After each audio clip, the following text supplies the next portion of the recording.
Shabbat shalom a todos. Un anuncio importante primero. A todos los que están en el chat conectados en el día de hoy con nuestro grupo hermano.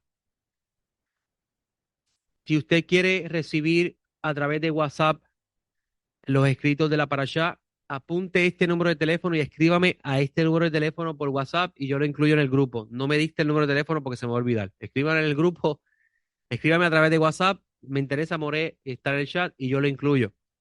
El teléfono de mi WhatsApp es 1-787-448-2423. Repito, 1-787-448-2423. Y así yo, cuando lea todos los mensajes que recibo en WhatsApp, que son muchos, pues y llega su nombre, lo voy a incluir y así cuando comparta el escrito, usted lo va a recibir. ¿Está bien? Ok. Quiero, deja que venga Pablo. Pablo tiene que quiero grabar esto. Esto es importante para mí grabarlo. Tiene que venga Pablo para poner la grabación. Vamos a orar primero para que Hashem nos dé sabiduría y entendimiento de lo que vamos a estar enseñando hoy. Abino Malquero, nuestro Padre, nuestro Rey, te damos gracias por concedernos la bendición de poder estar en este Shabbat reunidos, estudiando tu palabra. Adonai Elohim, tú eres el sabio de los sabios, el conocedor de todas las cosas. Por favor, danos el espíritu de entendimiento, el espíritu de la verdad que Mashiach habló que vendría sobre sus discípulos para poder trazar correctamente las escrituras y poder a la misma vez, Padre eterno, guiar a los hermanos en la fe en tus caminos hasta el día de Mashiach. Amén. Pablo, ponga la grabación, por favor. Pablo tiene un recorte nuevo, de ver más bien. Ya estaba grabando. O sea que todo lo que acabo de decir se grabó. Ok, muy bien. Un recorte nuevo. Está esperando que se crezca el pelo, dice que no le gusta.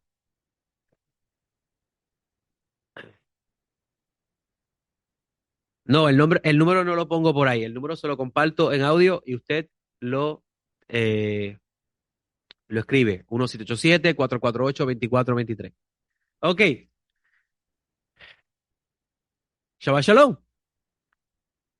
Hoy nos encontramos en el día 9 del mes de noviembre del año 2024. Mañana cumple un cliente mío que ya lo considero mi amigo, lo aprecio mucho. Así que ayer me recuerde enviarle su mensaje de texto.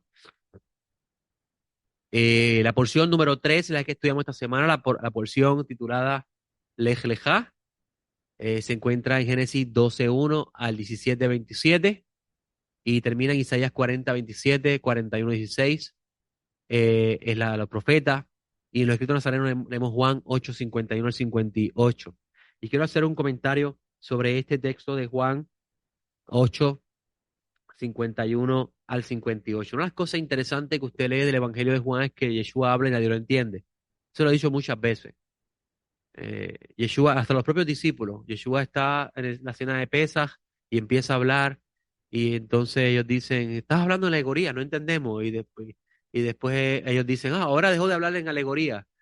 Y eso es una de las cosas bien interesantes de este evangelio, que el autor le escribe con una intención. Él escribe eso con una intención, porque si te das cuenta, en ningún otro evangelio Yeshua habla y no hay problema que no lo entienden. Eso te dice a ti que el autor de ese evangelio tiene una intención cuando él coloca al Mesías hablando y nadie lo entiende.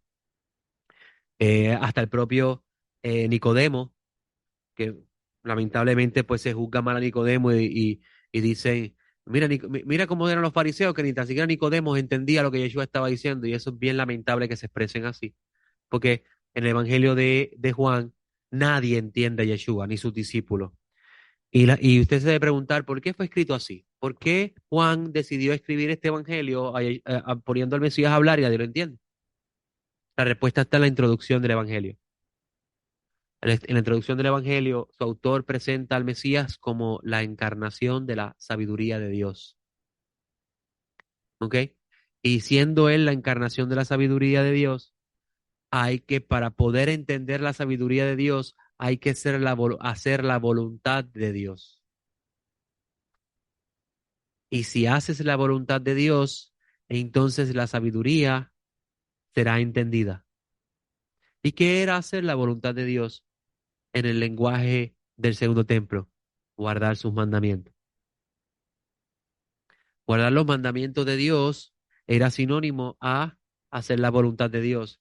Y haciendo la voluntad de Dios, la sabiduría de Dios se revela, lo que está oculto. Por eso yo hablo mucho, no sé si ustedes se acuerdan que yo lo he dicho muchas veces, usted quiere que Dios le cierre los ojos y usted no pueda entender la Biblia, cometa inmoralidad sexual, hable mal en contra de Israel, desprecia al judío y le garantizo que va a leer y no entiende. Le garantizo que va a leer y no entiende. ¿Por qué? Porque el pueblo de Israel es la niña de los ojos de Dios. Y adicional a eso, la inmoralidad sexual trae impureza y la impureza hace que la sabiduría se oculte. ¿Ok? Entonces, cuando Yeshua está diciendo aquí, antes de que Abraham llegara a ser yo soy, Yeshua está diciendo, en otras palabras, algo que estaba ya en la conciencia de muchos israelitas del mundo del segundo templo y es el asunto de dónde viene el Mesías. El Mesías, ¿cuándo vino a ser? Es en el mundo del segundo templo donde el tema del Mesías es muy fuerte. El tema de quién va a ser el Mesías, cómo será el Mesías. Es un hijo de Abraham, nacerá en Betlehem. ¿De dónde viene él? Pero si tiene tanto poder, ¿cuáles son sus orígenes? Viene del cielo, viene de la tierra. Es en esa época donde están esas preguntas. Y usted va a ver que todos los evangelios responden esas preguntas de diferentes formas. Esto es muy importante. Si usted va, por ejemplo, muchas personas piensan que cuando Yeshua dice, antes de Abraham llegar a ser yo soy, esa expresión yo soy se refiere a Éxodo capítulo 3, cuando Moisés está en la zarza y Dios le dice, yo soy. La palabra ahí es ejie, del verbo ser. Ejie significa el verbo ser. Yeshua no está aludiendo a ese texto. Yeshua está aludiendo a textos de los profetas. Por ejemplo, vaya a Miqueas, capítulo 5. Miqueas, Pablo, tú se está grabando, ¿verdad que sí? Estoy probándote a ver si estás pendiente. Miqueas, capítulo 5. Mire qué interesante ese texto de Miqueas, capítulo 5. Dice, rodéate ahora de muros, hija de guerreros. Nos han sitiado. Con vara herirán en la mejilla al juez de Israel. Pero tú, Betlehem Efrata, pequeña para estar entre las familias de Judá. Mira el versículo, mira lo que dice ahora. De ti, ¿de dónde? De Betlehem. Me saldrá. Espérate, ¿sale de Betlehem o sale de Dios? De los dos. El texto dice, de ti me saldrá. ¿Sale de Betlehem o sale de Dios? Sale de los dos. El Mesías habrá de nacer de Betlehem, pero viene de Dios. Y mira el texto. De ti me saldrá el que será caudillo de Israel. Caudillo se refiere rey. Mira ahora el texto. Ahora va a entender cuando él dice, antes de Abraham llegar a ser yo soy. Mire esto. Cuyo origen es desde el principio, desde los días de la eternidad. Así que cuando Yeshua está diciendo, antes de Abraham llegar a ser yo soy, no se está refiriendo a Éxodo capítulo 3, cuando Moisés le pregunta, ¿y cómo te llamas? Yo soy el que soy. No, se está refiriendo a este texto de los profetas. El Mesías es antes de Abraham. ¿Por qué? Porque está del principio de la creación y Abraham no existía en el principio de la creación. A eso se refiere. ¿Está bien? ¿Están conmigo? Muy bien. Ahora vamos al texto, a los textos que tienen en sus manos. Génesis. Ok. Algo importante que tengo que hablar.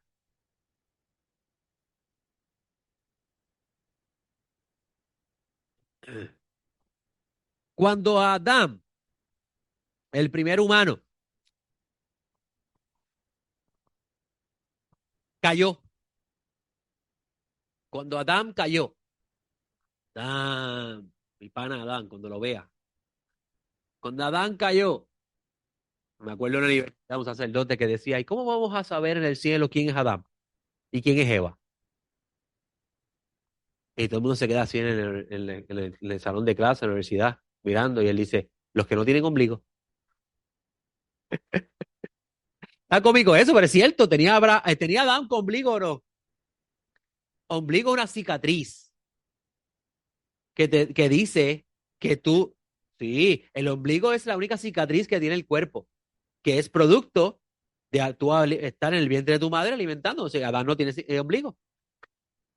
Interesante, interesante, ¿no? Ok, cuando Adán cayó, todos los mundos cayeron con él. Todos los mundos cayeron con él. ¿Qué significa esto, amigo? Lo que estoy hablando aquí es un concepto espiritual, metafísico, usted debe comprender. ¿Ok? Cuando Adán cayó, todos los mundos cayeron con él. Y con la caída de Adán reinó la confusión. Reinó la confusión. Pablo alude a eso en la carta a los de Roma en el primer capítulo, en el segundo capítulo, que dice, y, y, y cambiaron la gloria de Dios por gloria de hombres, de animales, reptiles, cuadrúpedos. Conociendo a Dios no lo glorificaron como debería. Pablo se está aludiendo al principio, a la caída de humanos. ¿Ok? Esto es bien importante. Cuando Adán cae, reina la confusión. ¿Por qué es importante? Porque la Biblia, la Torá específicamente, se va a construir bajo esta premisa. Pero Hashem lo va a hacer a través de la historia. Por eso que tú vas a encontrar que la Torá contiene historia, pero esa historia eventualmente se convierte en ideas que el pueblo va a ir descubriendo en la medida que lee. ¿Y cuántos años llevamos leyendo la Torá? Imagínense el pueblo de Israel. Porque usted y yo empezamos el otro día. El pueblo de Israel lleva siglos leyendo el mismo texto y sigue extrayendo ideas del propio texto. ¿Ok? Esto es importante decirlo. Porque cuando vamos a hablar del contexto histórico de la Biblia, uno se va a topar con información que uno podría pensar, entonces la Biblia no tiene inspiración divina. Pero si tú entiendes que la Torá es el corazón de Hashem, la Torá es el corazón de Hashem, entonces vas a entender que es mucho más que historia. Y digo corazón de Hashem porque la Torá comienza con una bet, y la Torá termina con una lamed. La última letra de la Torá, el rollo, es la última palabra es Israel, la última letra de Israel es lamed. La primera letra de la Torá es una bet de Bereshit, y ambos forman la palabra lamed, bet, lev, lev, que es la palabra corazón, corazón, la palabra corazón. Eso quiere decir que la Torá es mucho más que un libro de historia, nos revela el corazón de Dios.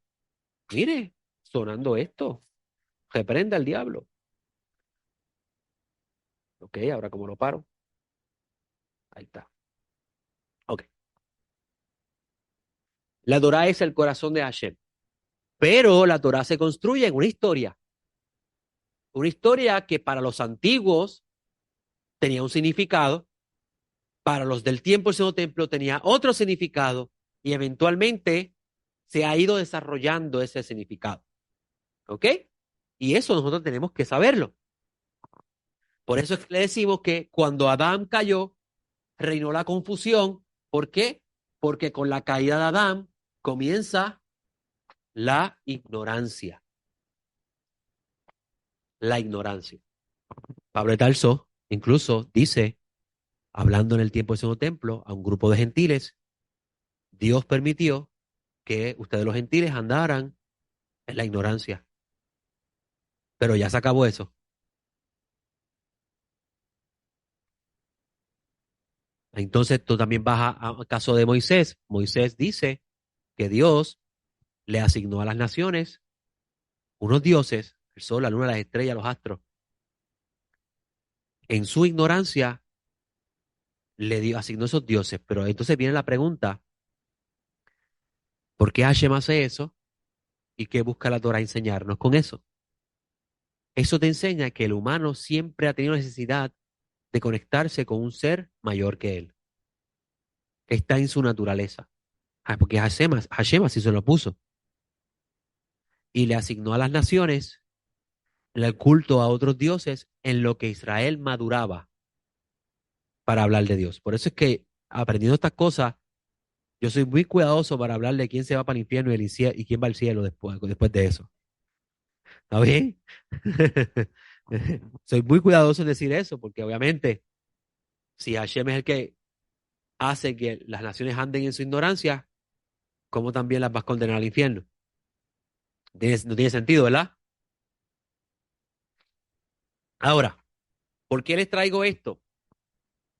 Porque en esta parasha vamos a hablar de Abraham y Melquisedec. Primeramente, quiero mencionar de Abraham, que no está en el escrito, que Abraham es el primero que Dios va a llamar de entre las naciones para revelársele a él y a través de él ser una bendición para el mundo. Esa bendición que eventualmente Pablo va a relacionar con el Mesías, pero antes de Pablo, ¿cómo se entendía ese texto de que Abraham sería una bendición para el mundo? A ver, antes de Pablo de Tarso, ¿cómo se entendía ese texto donde Dios le dice a Abraham, en ti será bendita todas las naciones de la tierra? ¿Cómo ustedes creen que se entendía eso? A ver, ¿quién quiere participar en eso?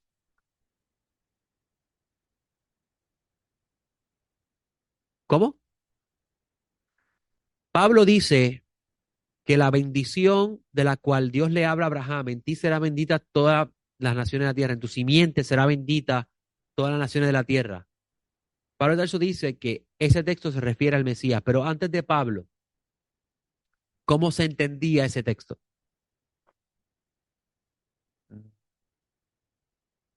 Bueno, Isaac es el padre de Israel, también el abuelo de Israel.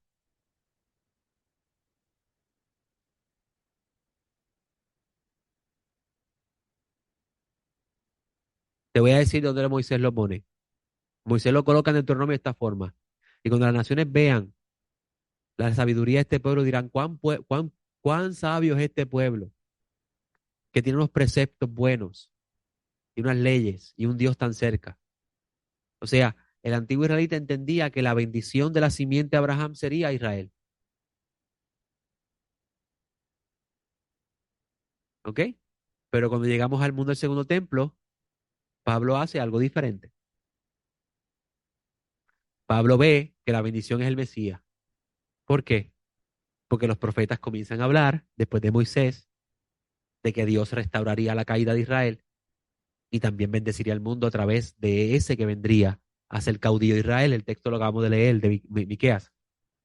Sí, pues sí, esa es la forma en que usted debe buscar entender cómo lo entendía el antiguo y cómo eventualmente ese texto va cambiando. ¿Está bien? Ok.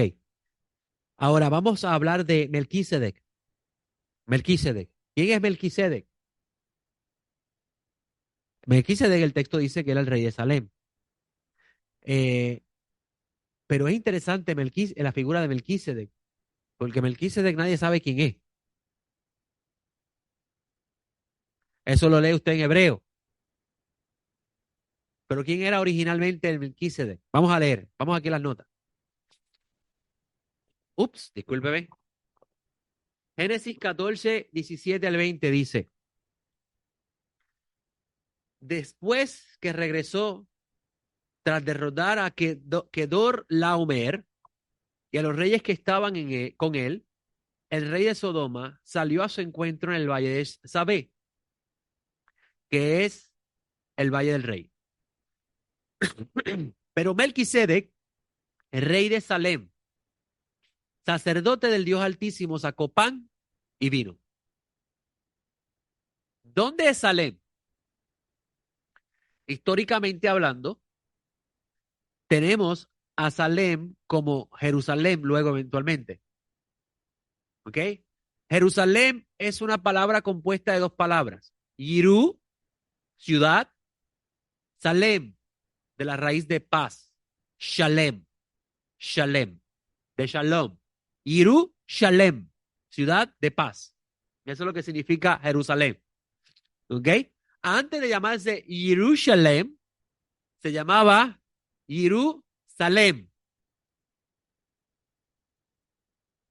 Jerusalén. ¿Sabía usted que los cananeos tenían un dios que se llamaba Salem? Sí, esa era su ciudad, Salem. ¿Ok? Jerusalén. Y Los hebreos le cambian el nombre, Yerushalem, ciudad de paz. Por eso es que en hebreo decimos Yerushalayim, Yerushalayim. ¿Ok? Entonces, si esto es así, ¿quién es Melquisedec? Vamos a seguir leyendo. Y lo bendijo diciendo, bendito sea Abraham por el Dios Altísimo, poseedor de los cielos y la tierra. La palabra Dios Altísimo ahí es El Elyon. El Elyon. El, palabra que traduce como Dios, y Altísimo, Elyon. Poseedor del cielo, de los cielos y la tierra. O sea, El Elyon es el Dios dueño de todo. ¿Ok? Y bendito sea el Dios Altísimo, quien entregó a tus adversarios en tu mano y le entregó el diezmo de todo. Este texto es bien interesante porque ¿quién le dio el diezmo a quién? El texto parece decir que Melquisede le dio el diezmo a Abraham. Pero el autor hebreo dice que fue Abraham el que se lo dio a él. Si usted lee el texto hebreo te permite leerlo de las dos formas. Melquisede le dio el diezmo a Abraham y Abraham le dio el diezmo a Melquisede. Te lo permite de las dos formas, ¿vio? Así que no discuta conmigo, no, que estás leyendo mal, porque Hebreo dice. Por favor. ¿Quién era este rey quien es llamado justo? Porque eso es lo que significa Melquisedec. Melqui es la palabra rey. Incluso le voy a decir más. Melqui es mi rey. Melqui es mi rey. Melech es la palabra sencilla para rey. Melqui es mi rey, igual que Adoní, mi señor. ¿Ok? Por eso es que tenemos en el libro de Josué, capítulo 10, si no me equivoco, hablando de Adonisedec. Adonisedec, un rey llamado Adonisedec, un rey, mi señor es justo. Un rey que es llamado mi señor es justo. ¿Ok? ¿Quién era este rey quien es también llamado justo? La comprensión tradicional cristiana protestante es la de ver a Melquisedec como una manifestación del Mesías Yeshua. Incluso se dice que el primero, y eso no lo puse aquí porque si sigo poniendo notas, imagínense, 20 páginas. Hay que dejar para el próximo año. Se dice que el primero que dice que Yeshua era la encarnación de Melquisedec es Justino el Mártir. Eso no era su apellido, yo. Justino el Mártir el Mártir no era su apellido. Es que se dice que fue el primer gentil que lo mataron. Justino el Mártir, hablando en el diálogo con Trifón, dice que el Mesías, en su preexistencia, era una manifestación de Melquisedec. ¿Ustedes tienen una sola nota o tienen dos? ¿Tienen una o dos? Ah, ok, está bien. No, porque imprimimos rápido, para eso hay tinta ahí. Pero ¿es esta la comprensión textual e histórica del texto? En este escrito hablaremos de Melquisedec en su sentido cultural histórico y expondremos el desarrollo de este personaje misterioso dentro del mundo del segundo templo. Porque es en el mundo del segundo templo donde este personaje comienza a hablarse de una forma diferente. No es antes de esto, ¿yo? Comentario Sondervan. Comentario Sondervan es un comentario evangélico muy bueno. Se enfoca en el contexto cultural de la Biblia, arqueología, escritos de otros pueblos. Muy, muy buen comentario. Con respecto a Melquisedec, dice, Melquisedec es un rey de las ciudades, estados de los cananeos. Su principal ciudad, Salem, está generalmente asociado a Jerusalén. Y referencia a esto es Salmo 76:2. El título de este rey puede ser entendido como Melqui, mi rey, Sedec es justo. Cierro la cita. Cabe señalar, esta nota es mía, que este rey es sacerdote del Dios Altísimo, quien en la literatura cananea está asociado con el Dios El. En la literatura ugarítica, El, quien es el Dios más alto del panteón cananeo, nombra y establece a Baal como señor y rey de Canaán. ¿Ven eso que interesante? Baal es el señor y rey de Canaán en la literatura cananea. Ahora tú ves a Elías peleando con los profetas de Baal. Pero miren qué interesante, el dios Baal del cual habla Elías es ese dios que está ahí. Sí. Pero miren qué interesante, en Jeremías, tú vas a ver que Hashem dice, y ya no llamarán más Baalí, Baalí, mi señor, que viene de Baal, señor. Interesante eso, ¿no? ¿Cómo tú puedes reconciliar todo esto? Estamos empezando, tenga paciencia. Pero le voy a dar mi opinión por los años que estudio y todavía no termino. Cuando Adán cayó, cada manifestación entendible de Dios se le asigna el nombre de un Dios. Eso lo dice Pablo de Tarso en Romanos, si usted presta atención. Cuando él dice, y traigo la cita rápidamente, cuando él dice, porque lo que de Dios es conocido es evidente para ellos, pues Dios se lo manifestó. Los mismos judíos dicen que la Torá lo que habla son de las manifestaciones de Dios, no de Dios en sí, sino de sus manifestaciones. Porque las cosas invisibles de Él, su eterno poder y edad, se hacen claramente visibles de la creación del mundo, entendiéndose por medio de las cosas hechas, de modo que son inexcusables. Porque habiendo conocido a Dios, no lo glorificaron como a Dios, ni le dieron gracias, sino que se entregaron a vanas especulaciones, y su necio corazón fue entenebrecido. Es interesante eso, ¿no? Pablo está diciendo que en el pasado el ser humano sabía de Dios, pero se entregó a vanas especulaciones y se entenebreció su corazón. O sea, comenzaron a llamar a Dios lo que no era Dios. En el libro Mishneh Torah de Maimónides también él explica lo mismo. En ese tiempo el humano comenzó a invocar a Dios, pero empezó a llamar a Dios todo lo que veía, pero le ponía diferentes nombres según ellos entendían. Y lo que la busca luego la Torah es tratar de reconciliar todos esos nombres de Dios en la esencia del único Dios. Por tanto, el Elión, que era el dios más alto del panteón cananeo, eventualmente es entendido como el Dios de Israel. También Baal, que era el dios de la tormenta y el del poder del trueno, eventualmente está relacionado con el Dios de Israel. ¿Por qué? Porque ¿quién vino en la nube y quién vino con rayos y truenos en el Sinaí? Hashem. Ah, ¿ok? ¿Están conmigo?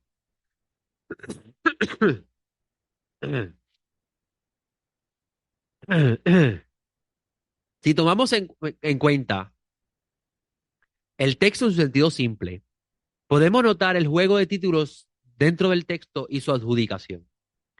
Si en el panteón cananeo hay un Dios altísimo, ¿cuál es el nombre de ese Dios altísimo? El libro de Génesis nos va a decir que Él es Yud-Hei, Vav-Hei. Incluso Moisés lo va a decir en el capítulo 32, cuando él dice, cuando el Altísimo dividía los pueblos y marcaba los límites de la tierra, Él se quedó con Israel como su porción. La porción del Eterno es Israel. O sea que Él vincula al Eterno, el nombre del Eterno, con el Altísimo. ¿Ok? Algo que también va a hacer Abraham aquí. Génesis 14, 21, 28 dice, entonces el rey de Sodoma dijo a Abraham, dame las personas y toma para ti los bienes. Pero Abraham, ¿por qué el rey de Salem, por qué el rey de Sodoma le pide, le dice, dame las personas y quédate con los bienes? ¿Por qué? ¿No tienes idea de eso? Porque con las personas tú acumulas más bienes. Si yo me quedo con los bienes y le doy la máquina que produce esos bienes, ya no puedo producir más bienes. Por eso es que escuche bien, aprenda la sabiduría de esto. Aprende la sabiduría de esto. Tienes una vaca que te produce leche y de esa leche come tu familia. Y alguien te compra la vaca por mucho dinero, más de lo que vale la vaca. Y tú pensando en el dinero, diste la máquina que te daba de comer. Y eso lo sabe Babilonia. Tú eres la máquina que produce el alimento.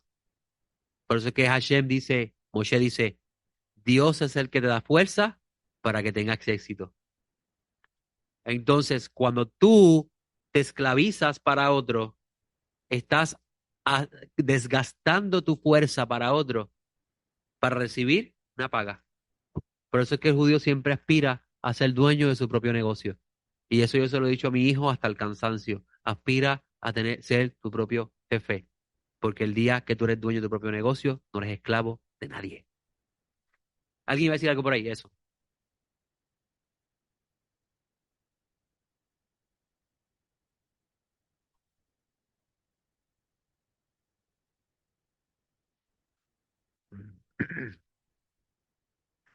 Eso es así.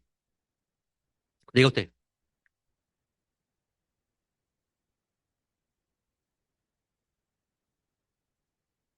Eh, Cuando el humano necesita de buscarle a... by the way, voy a hacer un chiste. Pues es un chiste. Hoy estoy endemoniado, tengo catajo.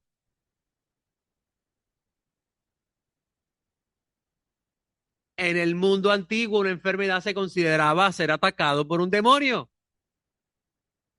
Pero moré. Y ahora, pues ya descubriste que un catajo no es un demonio. ¿Y qué pasa con la Biblia?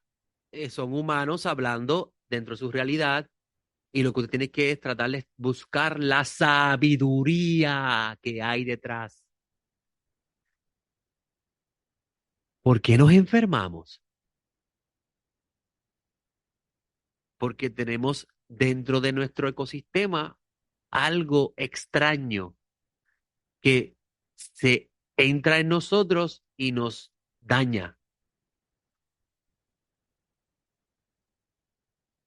Pero en el principio no era así.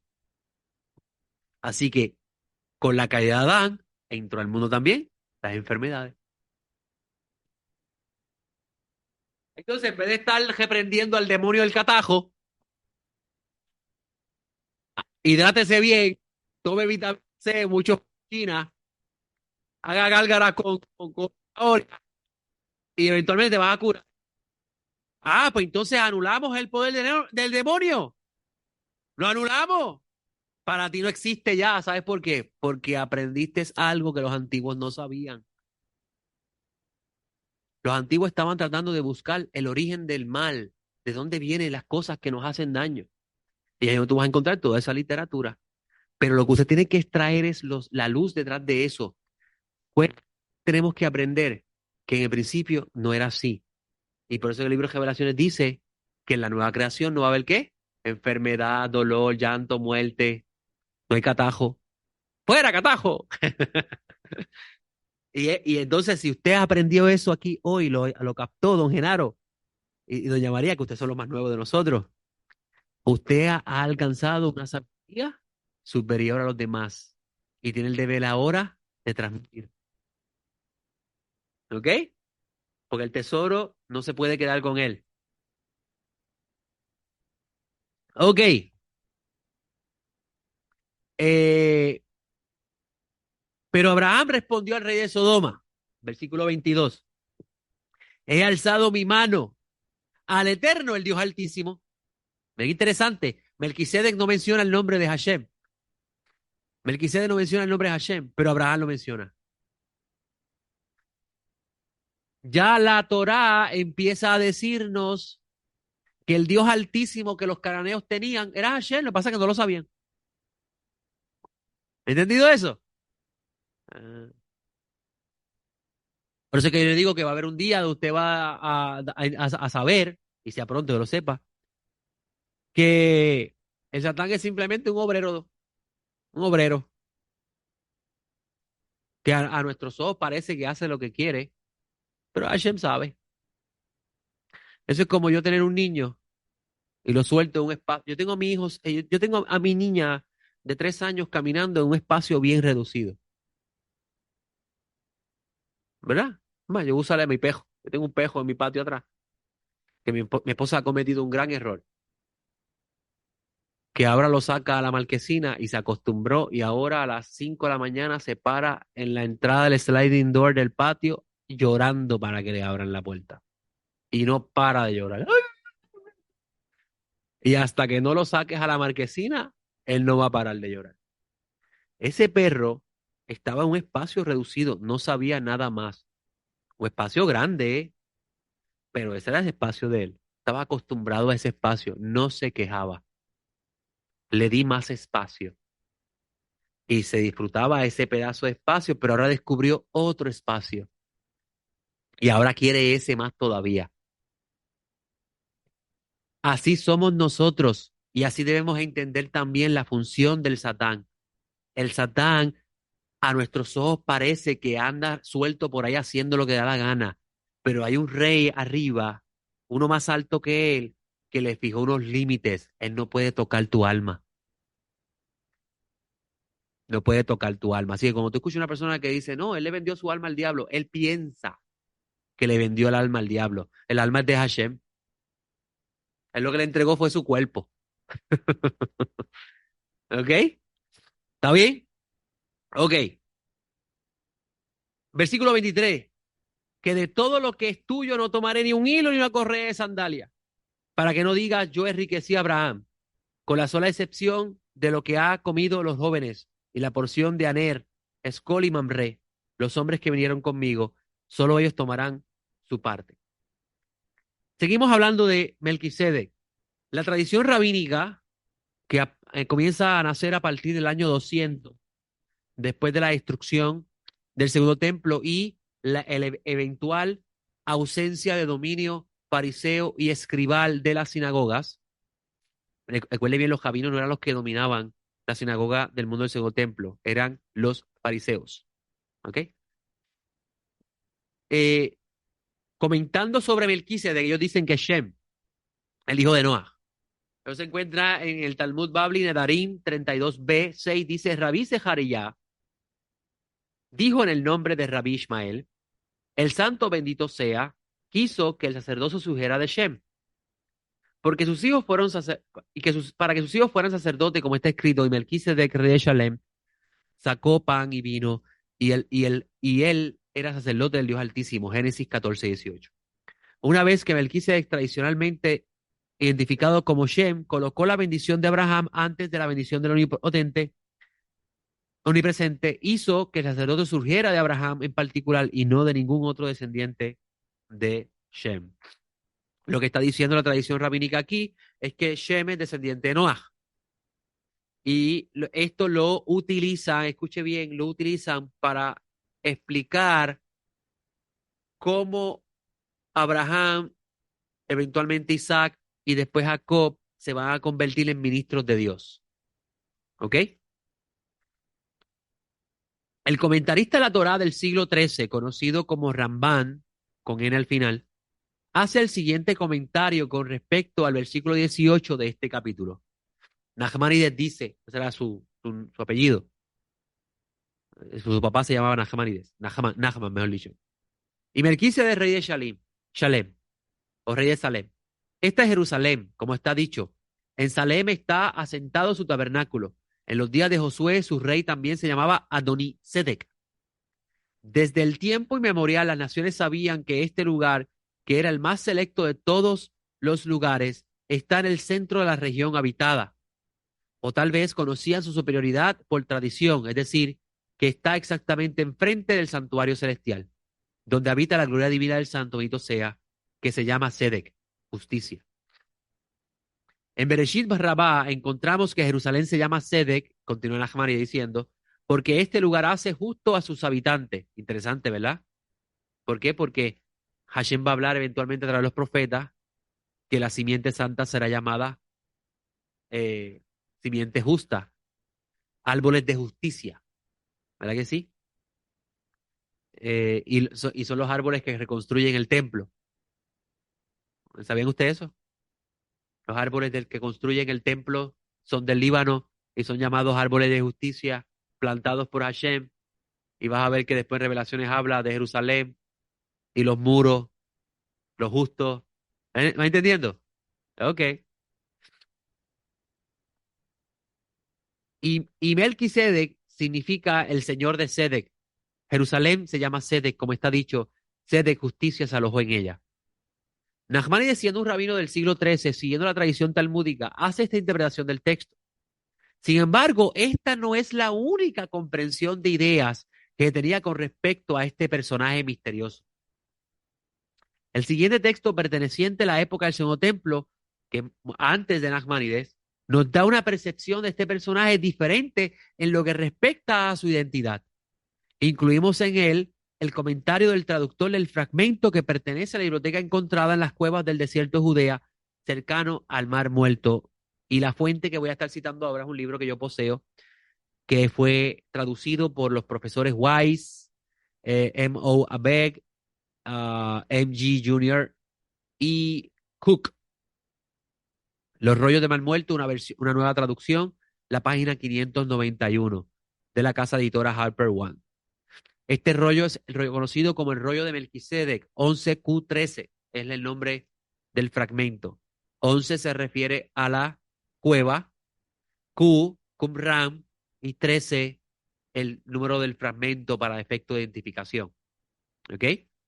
Y se llama el rollo de Melquisedec porque el tema principal es Melquisedec. Y quiero que ustedes vean hoy, a través de este texto, las ideas que se tenían con respecto en el tiempo del Segundo Templo con respecto a Melquisedec. Ya usted aprendió que el contexto textual es que Melquisedec es un rey en las ciudades de Canaán, cuyo dominio era Salem. Esa es la historia. Pero en el mundo de la reinterpretación de la Biblia, el mundo del Segundo Templo, Melquisedec toma otro giro. ¿Ok? Vamos a primero al comentario de estos traductores y luego al texto. Esto que vamos a leer es el comentario de ellos. El año jubilar bíblico, llamado el jubileo, en hebreo Yobel, era el año número 50. El año siguiente a la sucesión de 7 años sabáticos. Eso se encuentra en Levíticos capítulo 25. Mientras que un año sabático era uno en el que la tierra tenía que permanecer en barbecho y en reposo, o sea, no se sembraba, la tierra descansaba. Análogo al sábado, al final de la semana, se refiere al sábado de Shabbat que usted conoce. En el año jubilar se suponía que todas las tierras que habían sido alienadas de sus propietarios originales, o sea, mire lo que pasaba. Una persona, y esto me acuerda a mi abuela, y gracias a mi padre que aprendí esa historia el domingo pasado cuando fuimos a Orocovi. Yo sabía que la tierra se había vendido, pero no sabía las razones por las cuales se había vendido. Mis abuelos, la casa que ellos tenían, se quemó. Y mi papá era chiquito, pero él era el más grande de todos sus hermanos. Y mi abuela, el mejor pedazo de tierra que ella tenía, que le había dado su mamá, ¿verdad, papi? Su mamá, eh, lo vende por $40. 3 cuerdas. Esa venta es perpetua. No la vuelve a recuperar para poder construir una casa, porque habían perdido la que tenían. Era el mejor pedazo de tierra de toda la tierra que ella tenía, porque mi abuela se quedó con aquello que daba para el risco, tomando en cuenta de que el acceso al río es importante en el tiempo antiguo. Y ese que daba para el risco, daba para acceso al río, y ella no podía perder ese acceso, porque ese acceso es el que le daba a ella el agua para tomar y para lavar la ropa y cocinar. ¿Ok? O sea que eso era bien importante para ellos. Ese pedazo de tierra, usted lo llega a ver, es el lado más llano del terreno que le pertenecía a ella, hermoso. Lo vendió a perpetuidad. Nunca jamás lo volvió a recuperar. El concepto del Yobel que Hashem establece es el siguiente. La tierra no se vende a perpetuidad. La persona te lo compra por el año de cosechas que le puede sacar hasta que ocurra el jubileo. Ese es el mandamiento. Mira qué bueno es eso, ese acto de justicia de parte de Dios. Hashem decretaba que si a la tierra le quedaba, por ejemplo, 4 años más para el jubileo, pues se vendía la tierra en razón de cuánto dinero se le podía sacar, cuántos recursos se le podía sacar esos 4 años que le faltaba. Y cuando ocurriera el jubileo, la tierra regresaba a su dueño original. Si eso se hubiese hecho aquí, mi abuela todavía tuviera ese pedazo de tierra. Porque la han cultivado. Ahora la tienen abandonada porque los herederos no le quisieron meter mano y se murió el que la cultivaba. Y ahí se está perdiendo esa tierra muy buena. Eh, no juego loto. Pero esto es importante porque así usted entiende el concepto de justicia que la Torá va a presentar en su contexto histórico para el antiguo israelita. El israelita, por una situación precaria en su vida, sea una enfermedad, sea necesidad de pagar por el rescate de alguien, podía vender lo único que le producía para poder vivir su tierra. Y Hashem establece un sistema de justicia donde esa venta no iba a ser para siempre. O sea, esa persona iba a recibir ese dinero, iba a resolver su situación y eventualmente el que le compró ese terreno iba a sacarle provecho a ese terreno, pero se lo tenía que devolver en el jubileo. By the way, esa es la razón primordial del exilio según Jeremías. El exilio según Jeremías, esa es la razón principal. No se condonaban las deudas, no se liberaba el esclavo. También podía suceder que una persona no tenía tierra, se tenía que esclavizar. Y la Torá estableció un sistema para condonarle su servicio, donde en la Shemitah, ya no es en la Shemitah, la persona debía se le debía dar la oportunidad de ser libre otra vez. Ese principio usted lo ve en el crédito. Usted tira algo a pérdida en su crédito y después de 7 años se lo borran. ¿Sabe usted eso? Eso es judío. Así que agradezcan a los judíos eso. Ok, seguimos aquí porque eso es un tema del capítulo 25 del libro de Levíticos que lo estoy trayendo porque es lo que está él citando aquí, que es parte de la temática del tema de Melquisedec, ¿ok? ¿Están conmigo? Ok. En el año jubilar, que se conoce en hebreo como el Yobel, que es el año número 50, cada 50 años ocurría esto. Los herederos, porque acuérdate que los hijos heredan la tierra de sus padres. Lo tenemos en el caso de las hijas de Zelofat. Exacto. En el año jubilar se suponía que todas las tierras que habían sido alienadas de sus propietarios originales debían regresar a ellos. Todos los esclavos hebreos debían ser liberados. El año jubilar comenzaba en el día de expiación, o sea, en el día de expiación se sonaba un chofar especial llamado el Yobel. Ese chofar especial que se llamaba el Yobel. Escuche bien, échele ojo a esto, porque el Señor, con voz de arcángel, con trompeta de Dios, sonará, descenderá del cielo y sonará el chofar, ¿verdad que sí? Sonará la trompeta y los muertos en el Mesías gritarán primero y nosotros los que quedemos seremos arrebatados juntamente con él. Eso en la mente de Pablo es un jubileo. Eso es un jubileo, una liberación de la esclavitud de este mundo y de la injusticia. Pero si no estudian en la Torah, ¿ok? El año jubilar comenzaba en el día de expiación y era anunciado por el toque de trompetas en toda la tierra acompañado de la proclamación de la libertad universal. El autor de la intrigante mezcla de citas bíblicas, porque no se sabe quién fue, ha seleccionado muchos de los versículos de la Biblia que se relacionan al año del jubilar, con el año jubilar y creó una obra en la que esas partes reciben su verdadera interpretación a los ojos de él, por eso le puse entre comillas, una que de ninguna manera es obvia para los lectores casuales de la Biblia. Entiende que la remisión de las deudas en el año jubilar se refiere no solo a los asuntos prosaicos del dinero, es el contexto de la Biblia, Levíticos, sino al perdón del pecado. Interesante, es relación al jubileo con el perdón absoluto del pecado. El autor declara que la gente de esta salvación no debe ser otro que Melquisedec, una misteriosa figura a las que se hace referencia solo dos veces en la Biblia. Génesis 14, que acabamos de leer, y el Salmo 110. Para nuestro autor, Melquisedec es un ser divino enormemente exaltado, a quien se le aplican nombres generalmente reservados solo para Dios. Los nombres hebreos, El y Elohim. En la cita del autor de Isaías 61:2, que habla del año del favor del Eterno, el Espíritu de Dios está sobre mí, sobre usted en Lucas, ¿verdad que sí?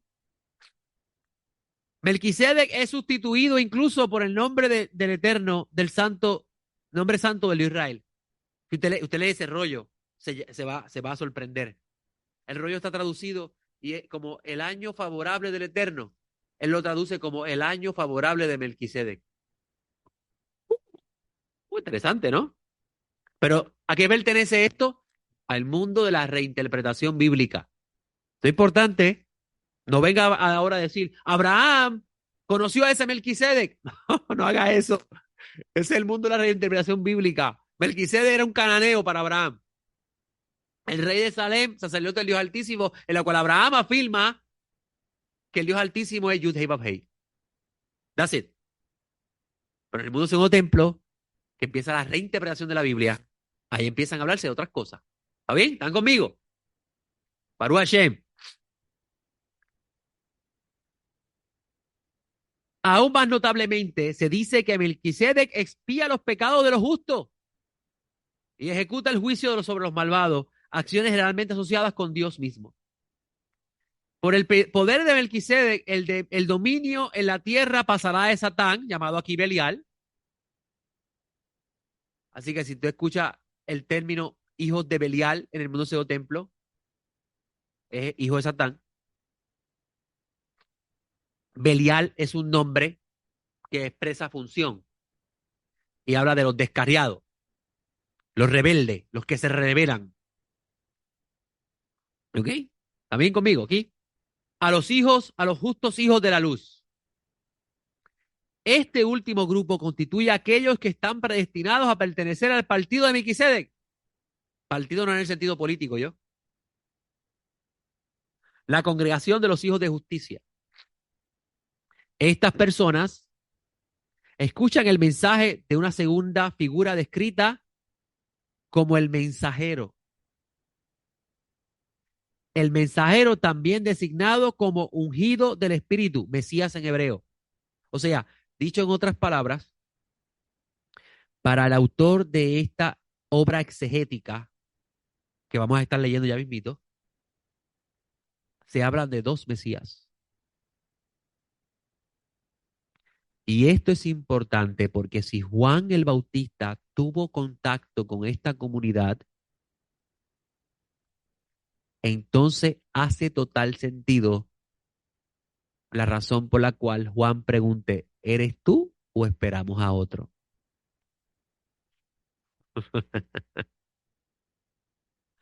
¿Ok? Que me imagino que por ahí están los predicadores diciendo, mira Juan, dudando del Señor. Ignorante, ¿verdad? Que no saben.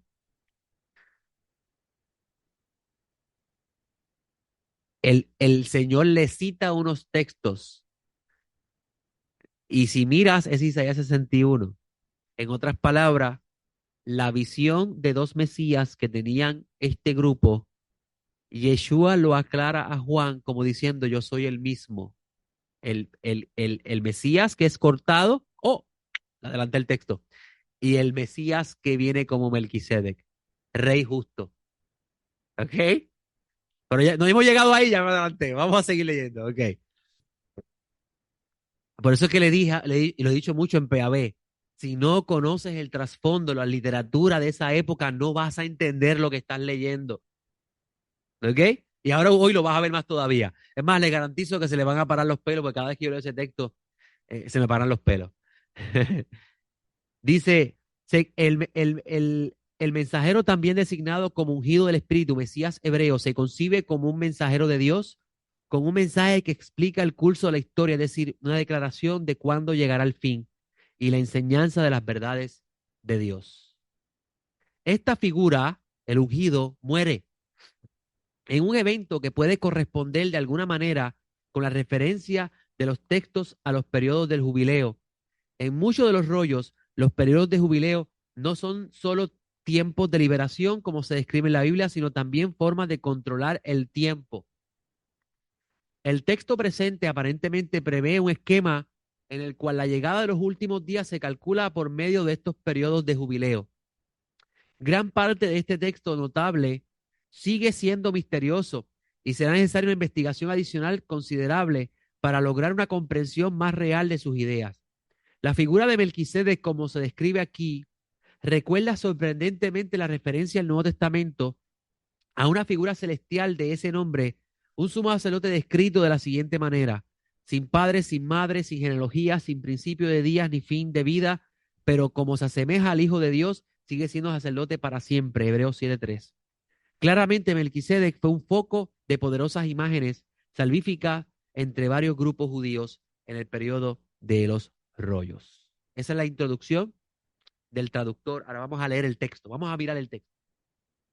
El primer título es La figura de Melquisedec, el Salvador celestial de aquellos predestinados a pertenecerle. La columna 2, la columna 22, lo que usted ve en colchete son espacios vacíos de los fragmentos, ¿yo? Eso va a suceder mucho en los rollos de mal muerto.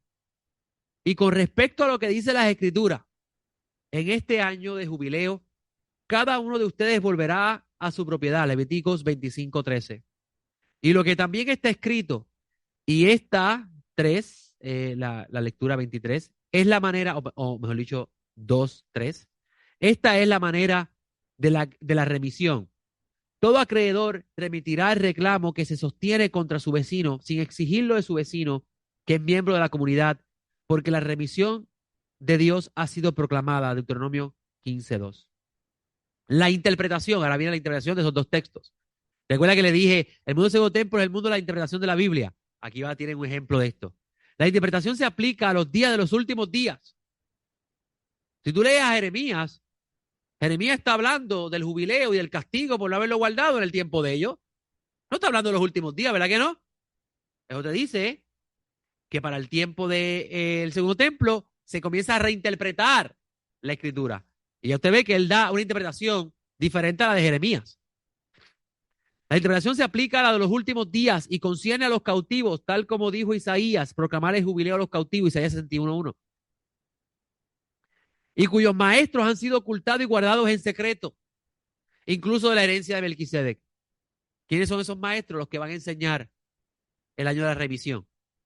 Y son la herencia de Melquisedec, quienes le devolverá lo que es legítimamente de ellos. Una cosa bien interesante de este texto, y me voy a adelantar, pero quiero que ustedes vean algo interesante. Quiero mencionar algo interesante. Ustedes leen los 144,000, ¿verdad? Que son todos justos. Y tú ves en el capítulo 14 al Mesías en el monte Sión con ellos, que son todos justos y cantan un cántico. Y ese cántico solamente ellos lo conocen. Y es interesante la similitud que tiene con esta idea de los maestros que han sido ocultados, guardados en secreto, incluso la herencia de Melquisedec, esos maestros que son los que conocen sobre el año de remisión. Por eso es que es bien importante esa literatura, porque tú vas a ver una relación de ideas. ¿Ok? Él les proclamará el jubileo, liberándonos de la deuda de todos sus pecados. Esta palabra se hará en la primera semana del periodo del jubileo que sigue a los periodos de jubileos. Luego, el día de expiación seguirá al final del 10º jubileo. Ellos pensaban que después de 10 jubileos vendría la redención. Multiplique 50 por 10, ¿cuánto le da? 1000. O sea que ellos entendían que en 1000 años vendría la redención. Esto es importante, escuche esto. Esto es importante. ¿Por qué? Por dos razones. Número uno, y esto es una de las cosas que no conocen muchos hermanos cristianos y por desconocimiento es que enseñan las cosas que enseñan. Cuando se destruye el templo y Yeshua no regresa, en la medida que la congregación de gentiles comienza a aumentar y la congregación de judíos comienza a mermar, los gentiles toman control de las congregaciones, de las sinagogas de gentiles. y comienza a reinterpretarse la idea del Mesías venir. Incluso es la Iglesia Universal la que determina eventualmente que el Mesías regresaría en 1000 años. Cuando pasan los 1000 años y el Mesías no regresa en 1000 años, entonces se establece en la de, no, el reino de Dios es ahora y solamente lo hacemos conquistando el mundo. Esa es la famosa espada de Constantino, que comienza después la conquista del Imperio Católico sobre las naciones. Y esto, escuche bien, es un dato histórico sumamente importante. ¿Por qué? Porque si usted lo entiende, usted va a ver cómo todavía hasta el día de hoy se perpetúa. Cuando usted conoce a personas tratando de poner en las esferas políticas y de gobierno creyentes, para que la agenda de Dios sea la que gobierne en la tierra. Eso viene de la Iglesia Universal y la espada de Constantino, estableciendo el reino de Cristo aquí en la tierra. Eso lo hicieron con Trump. Lo ven como el ungido ideal para que Estados Unidos siga siendo cristiano. Eso viene del dogma de Constantino. Pero el que desconoce esa historia está destinado a repetirla. ¿Ok? Ahora regreso aquí.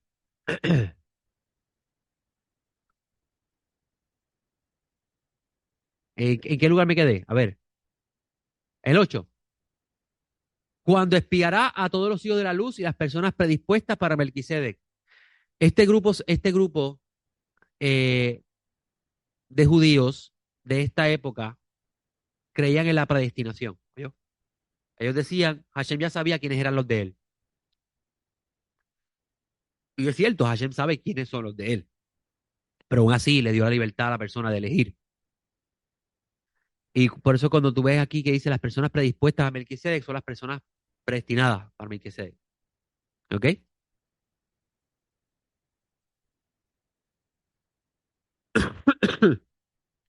Para este es el tiempo decretado como el año favorable de Melquisedec, una modificación de Isaías 61:2. Y para sus huestes, junto con los santos de Dios, por un reino de juicio, tal como está escrito, que se refiere a él en los salmos de David, un ser divino, mire esta traducción, un ser divino ha ocupado su lugar en el consejo de Dios. ¿Vieron esa traducción? Es el Salmo 82, ¿oyó? Mira cómo ellos lo traducen. Ellos no lo traducen como Dios ocupando su lugar en la congregación. Ellos lo traducen como un ser divino ha ocupado su lugar en la congregación. Interesante eso, ¿no? Eso te dice a ti que la cosmovisión antigua del segundo templo es bien diferente a la nuestra, ¿oyó? Y también la de los israelitas de la Biblia.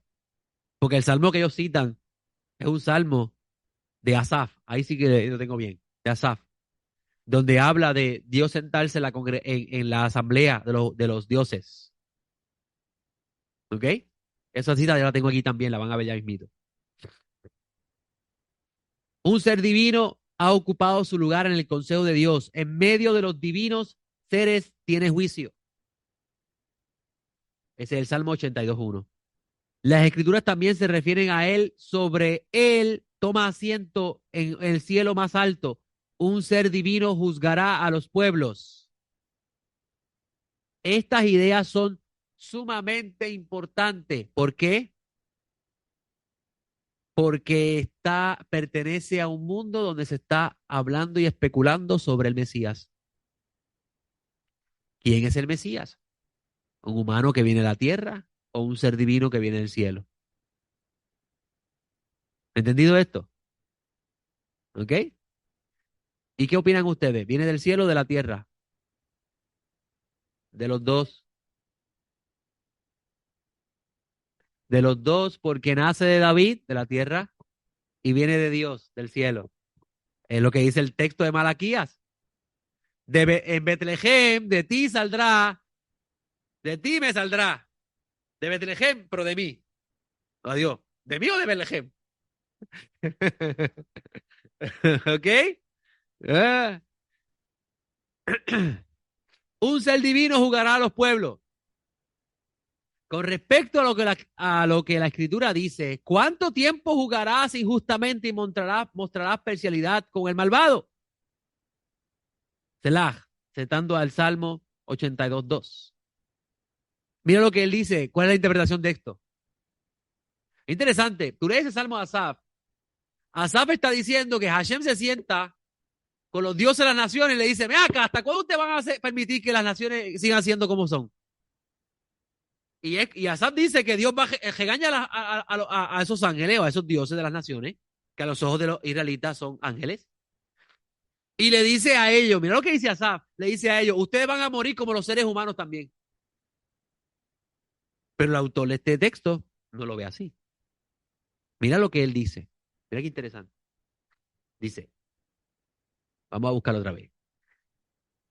¿Cuánto tiempo jugarás injustamente y mostrarás parcialidad con el malvado? Salmo 82:2. La interpretación se aplica a Belial y a los espíritus que le han sido predestinados, porque todos ellos han vuelto a rebelarse, se desvían de los preceptos de Dios y se vuelven así absolutamente perversos. Por lo tanto, Melquisedec procesará minuciosamente la venganza requerida por los estatutos de Dios.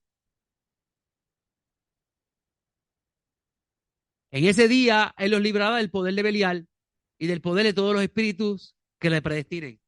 Mira la cosmovisión del autor del texto. Está hablando lo que Asaf llama a los dioses de las naciones, para el autor del texto son los espíritus que están asociados a Belial.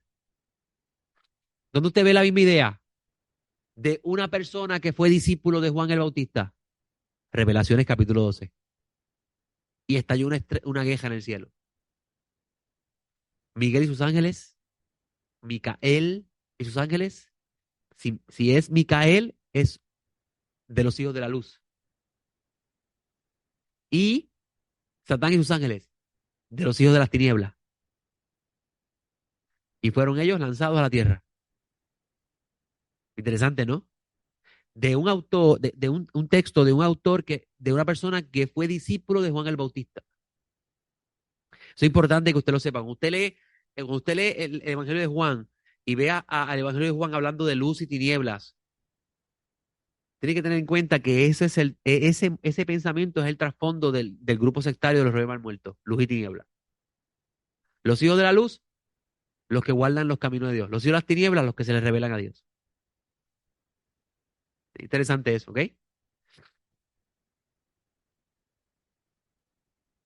Aliados con él estarán todos los justos seres divinos. Isaías 61:3. ¿Qué es eso? Busca Isaías 61:3. Mira la interpretación que le da ese texto. Isaías 61:3.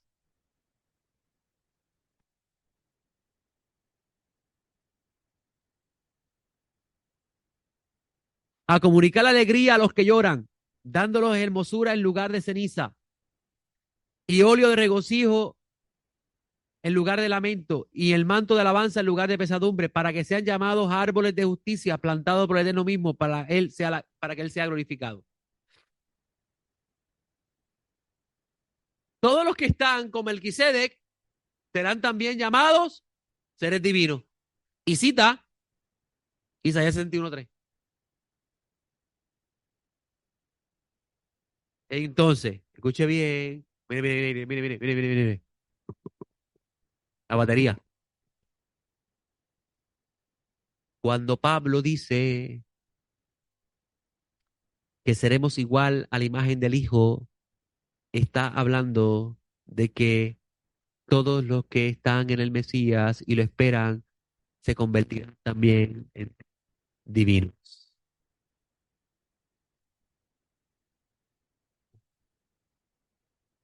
Interesante eso, ¿no? Qué cosa más loca. La figura del mensajero ungido que viene con un mensaje de Dios, pero es cortado. Esta visitación es el día de salvación que ha decretado a través de Isaías el profeta concerniente a todos los cautivos. En la medida que la Escritura dice, cuán hermosos son sobre los montes los pies del que trae el mensaje, del que anuncia la paz, que trae buenas nuevas, que anuncia salvación, que dice a Sión, tu ser divino reina. Mira qué interesante, no lo traduce tu Dios reina, sino tu ser divino reina. Isaías 52:7. Esta es la interpretación de la escritura. Miren la interpretación. Las montañas son los profetas. Fueron enviados para proclamar la verdad de Dios y profetizar a todo Israel. Y el mensajero es el ungido del Espíritu de Dios, de quien habló Daniel. Mire esto. Después de las 62 semanas, un ungido será cortado. Daniel 9:26. El mensajero que trae buenas noticias, que anuncia la salvación, es uno de los cuales está escrito para proclamar el año favorable del Señor, el día de la venganza de nuestro Dios. Vuelvo otra vez a citar 61:2, ¿verdad que sí? Para todos los que lloran. Por eso es que le decía que Juan el inmersor, el preso, le dice, manda a decir, a preguntar, ¿eres tú o esperamos a otro? Y él le cita Isaías 62. Y le busca decir, soy el mismo que será cortado y también el que viene a juzgar. La interpretación de la escritura, de esta escritura, debe imputársele sobre todos los periodos de la historia para la eternidad y en los estatutos de la verdad. Dominio que pasa de Belial y regrese a los hijos de la luz. ¿En qué texto de los escritos nazarenos se habla de esta misma idea? De el dominio pasar de Belial a los hijos de la luz. En Revelaciones. En Revelaciones vas a encontrar en el capítulo 19 de Revelaciones, después que Hashem juzga a Babilonia,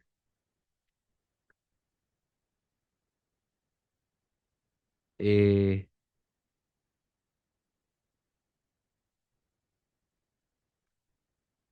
no, perdón, antes de eso, más atrás, más atrás.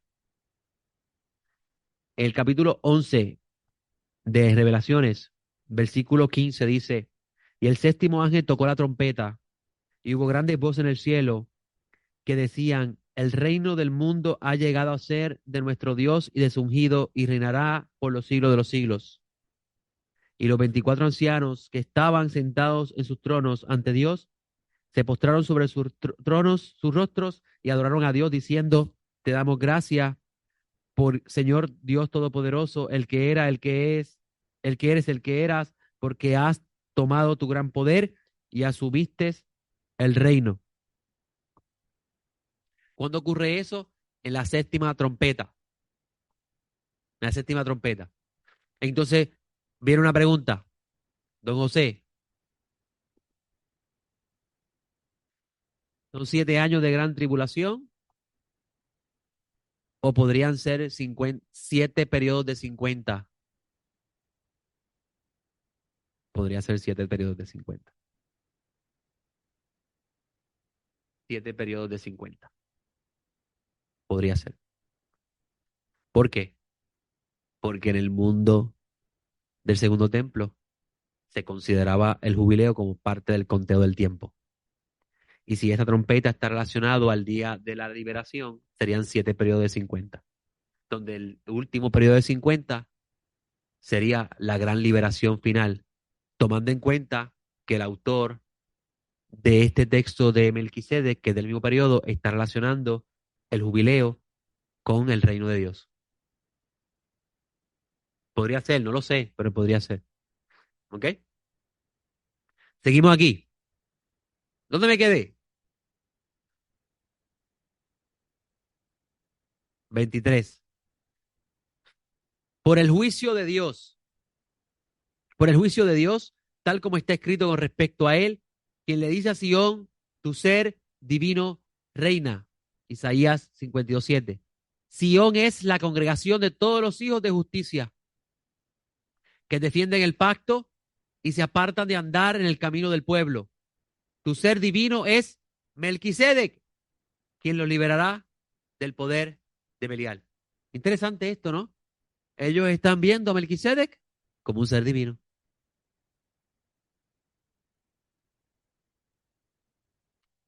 Con respecto a lo que dice la Escritura, entonces tendrá la trompeta, sonará fuerte en toda la tierra y termina ahí, Levíticos 25:9 modificado porque no lo dice así. El valor que tiene este escrito, ahí termina mi cita, ahí termina la cita, ahora voy yo a hablar.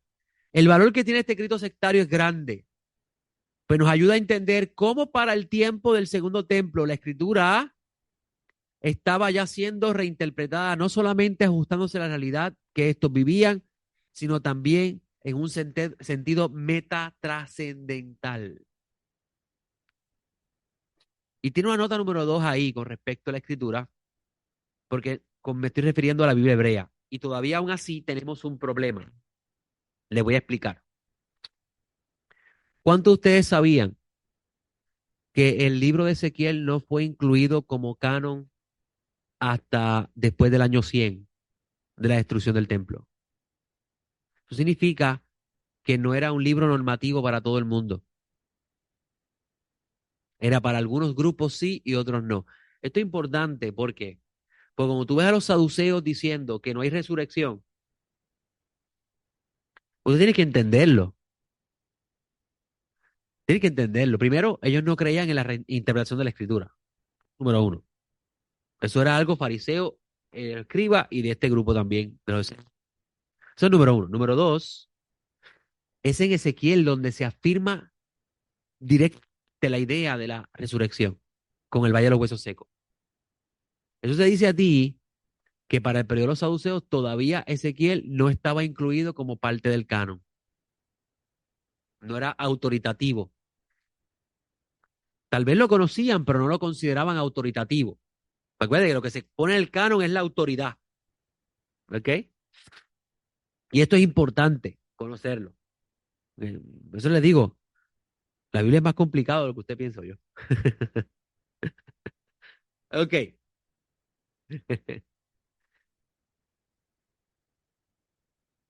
Para los autores o autor de este texto, Melquisedec ya no era el rey de Salem, yo, en el sentido histórico del tiempo Abraham, sino que era una figura escatológica cuasi divina, un ser que está presente en la asamblea de los Elohim. Salmo 82. Salmo 82, 1 al 8, ahí va la cita. Salmo de Asaf. Elohim se levanta en la sinagoga de los jueces y en medio de los jueces juzga. La expresión ahí, los jueces juzga, es Bekerem Elohim. Bekerem Elohim. Es interesante eso. Primero habla en singular, él. Primero habla en plural, Elohim. Después singular, él. Y después otra vez plural, Elohim. De acuerdo a la cosmovisión de Asaf, escuche bien, ahora vamos al contexto histórico. De acuerdo a la cosmovisión de Asaf, Asaf está hablando de los dioses de las naciones. ¿Ok? Tengo un libro muy bueno conmigo, no he empezado a leerlo, pero he ido hojeándolo. La antigua sinagoga. Gordo, no sabía que iba a ser así de gordo yo. Cuando me llegó me asusté. No sirve para aplastar plátano, o sea, en el sentido de pesado. Este libro es muy valioso porque nos presenta información arqueológica con respecto a cómo era la sinagoga en los tiempos de Jesús y antes de Jesús, antes de Yeshua. ¿Ok? Y las sinagogas helenas son el mundo de Pablo. Las sinagogas helenas son el mundo de Pablo. Pablo cita la Septuaginta porque la Biblia que utilizaban los judíos de habla griega, ellos no usaban el texto hebreo. Ellos no sabían del texto hebreo porque no sabían hebreo. ¿Ok? Pablo utilizaba la Septuaginta como referencia. Y en la Septuaginta te va a reconocer la existencia de otros dioses. Eso es importante, incluso Filón de Alejandría habla de eso. Se va a reconocer la existencia de otros dioses. Pero a la misma vez, yo me imagino que cuando le dije eso, se va a reconocer la existencia de otros dioses, le va a saltar un texto de la Biblia. Aunque hay los llamados dioses en Corintios, hablando de las gentiles, ¿eh? El mundo de Pablo no es serlo. Y se encontraron dentro de esas sinagogas mosaicos en el suelo, representaciones celestiales de Dios sentado alrededor de los dioses de las naciones. ¿Ok? Los dioses de las naciones representados por lo que hoy usted conoce como los signos de los animales, porque la palabra zodiac viene de la palabra animales. Zodiaco. Dios sentado en el centro y ellos alrededor de él. Esa imagen está en la mente de Pablo cuando él coloca a Yeshua sentado a la diestra de Dios, sobre todo principado y potestad, sobre los dioses de las naciones. Yeshua está por encima de los dioses de las naciones y todos se arrodillan ante él. Ya tú te imaginas por qué eso era un problema en el lugar donde Pablo está predicando, porque estás alterando, estás hablando mal de los dioses, de los gentiles, nos van a botar de aquí. Y por eso que a Pablo lo perseguían. ¿Ok? Ahora, le uso este ejemplo. Traigo esto que no es del mundo de Asaf, no es el del mundo de Asaf. Este mundo no es el mundo de Asaf. Pero le traigo este ejemplo para que ustedes puedan entender la cosmovisión que está presentando Asaf y cómo evoluciona esa cosmovisión. ¿Ok? ¿Cómo evoluciona esa cosmovisión? Y le voy a decir más. Si usted va hoy al judaísmo de hoy, el judaísmo de hoy ya no reconoce esos dioses como dioses. No, pero sí una fuerza que influencia sobre el humano. Una fuerza que influencia sobre el humano, específicamente sobre las naciones. Y le llaman en hebreo las mazalot. Las mazalot.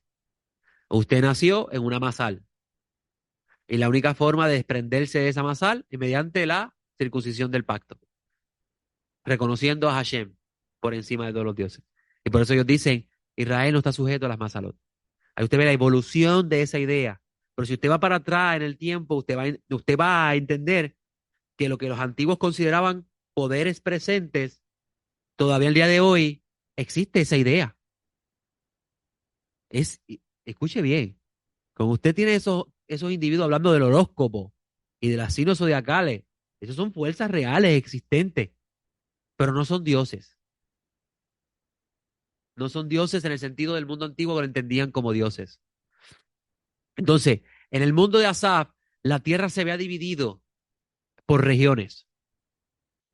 Y Hashem, aún así, gobernando directamente Israel, tenía dominio sobre esos demás dioses.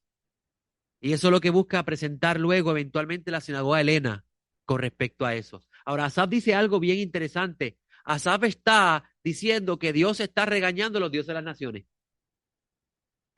porque permiten la injusticia en los pueblos. En otras palabras, Asaf está tomando en cuenta los gobiernos de la tierra como un reflejo de sus dioses. Y está diciendo, Dios está regañando a los dioses de ustedes porque está permitiendo la injusticia en la tierra. Es interesante esa idea de Asaf, ¿verdad que sí? Obviamente, tú me dices a mí ahora, ¿es así? Yo no. Ay, hermano, pero está contradiciendo la Biblia. No, al contrario, eso es lo que quería Hashem, que tú crecieras y maduraras.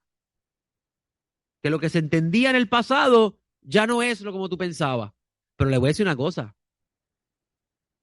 Usted, específicamente las naciones, usted, dependiendo en el mes que nació, es la influencia que tiene sobre usted. Eso es algo real. Eso es algo muy real. Haga un análisis sobre qué constelación está sobre su mes de nacimiento y usted se va a dar cuenta la influencia que hay. Y eso se va a eliminar. Cuando venga el reino mesiánico, se va a eliminar. ¿Por qué? Porque eso fue temporero asignado por Dios.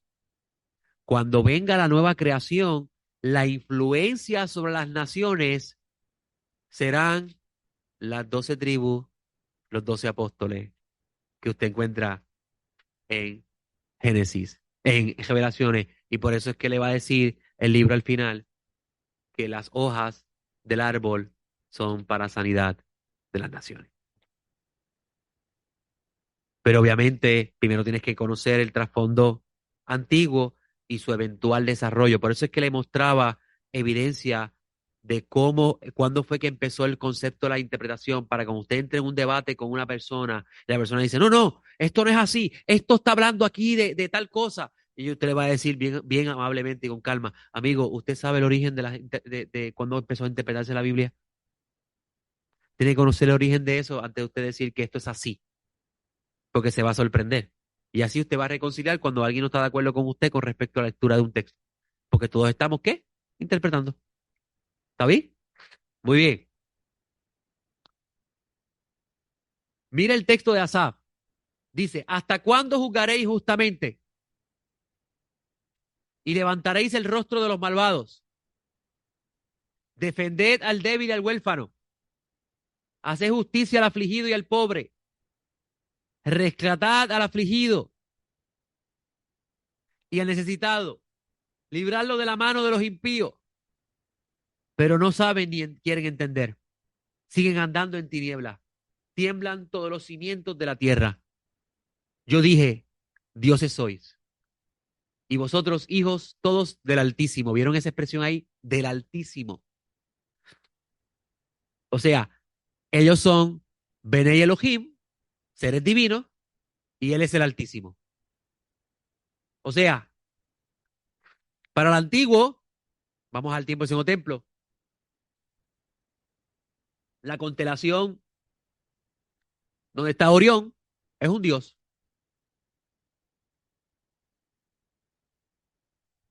Para Asaf también era un dios. Porque recuerden que ellos pensaban que las estrellas eran ángeles, eran seres divinos.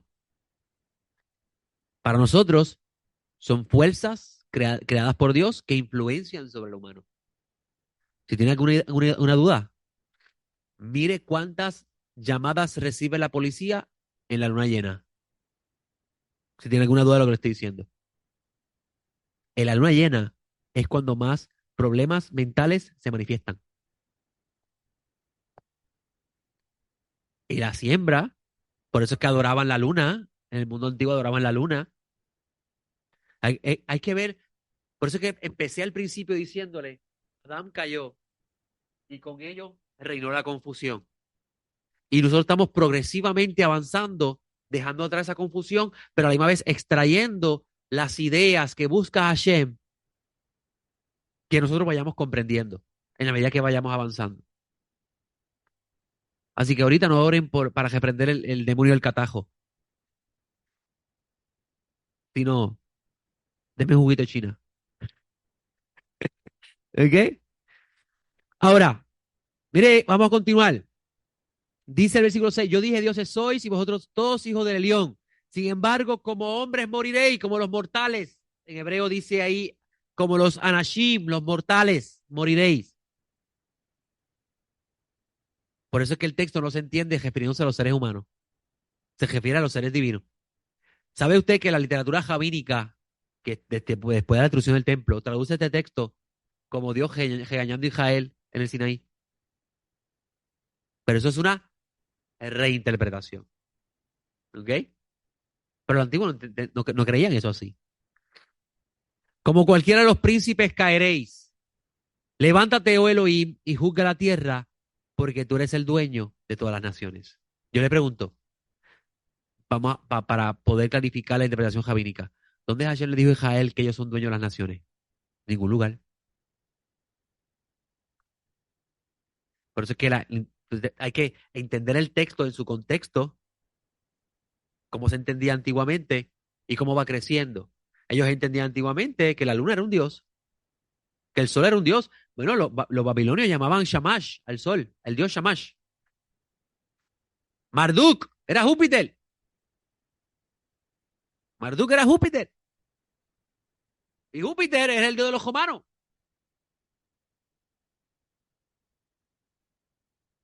Y Marte era el dios de la guerra. Pero eran planetas para nosotros. Pero sería bien interesante hacer un estudio de cuando Marte está bien cerca de la Tierra, cuán violento se pone el humano. Sería muy bueno hacer ese estudio, eso no es mi área de expertise, pero sería muy bueno estudiarlo. ¿Ok? Ok.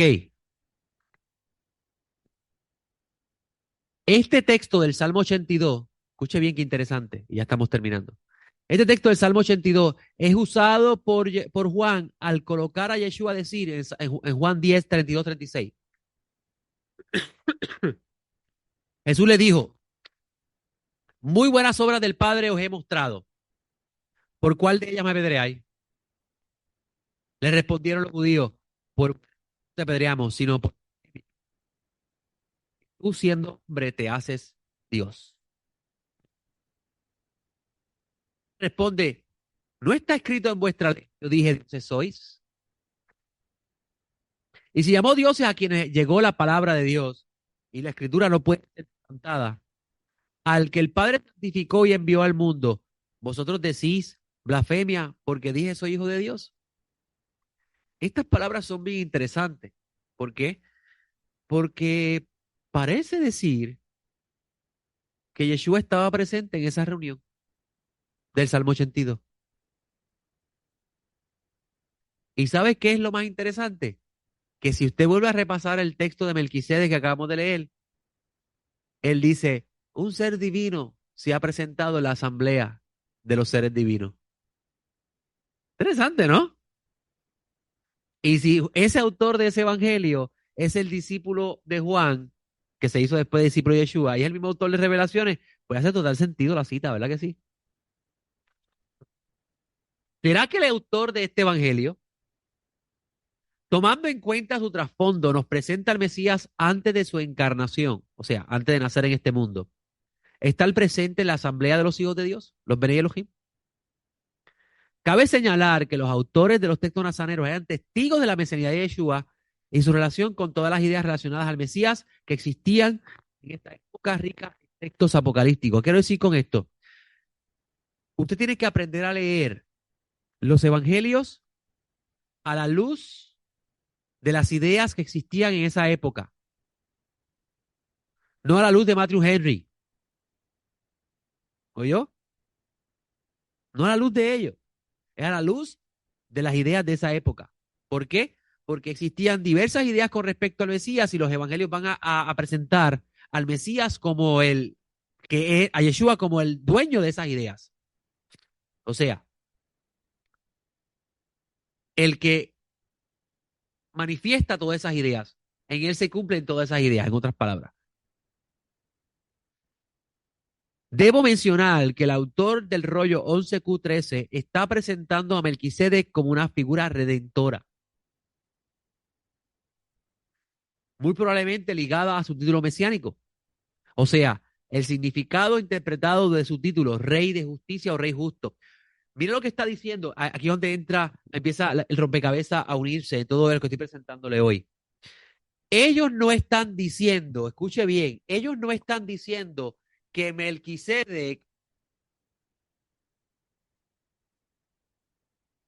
el que aparece en la Biblia como con Abraham, el rey de Salem, esta figura histórica, ellos no están diciendo que esta figura histórica es una teofanía del ser divino Melquisedec. No.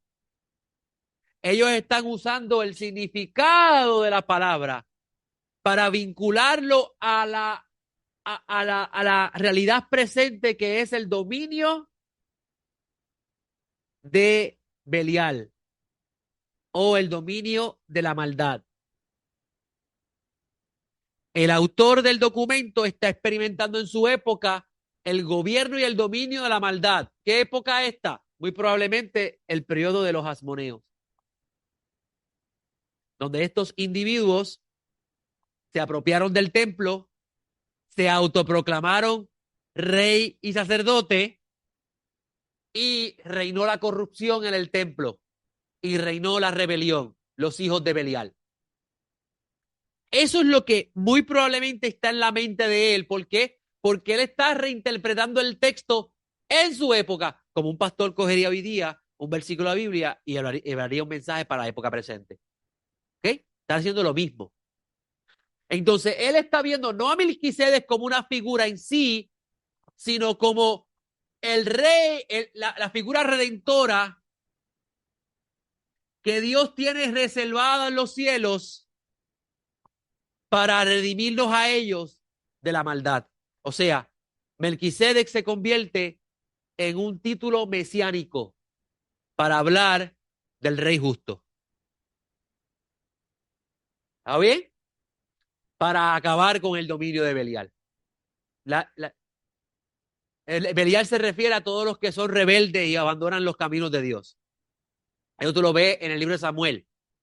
En el libro de Samuel, los hijos de Elí son llamados hijos de Belial.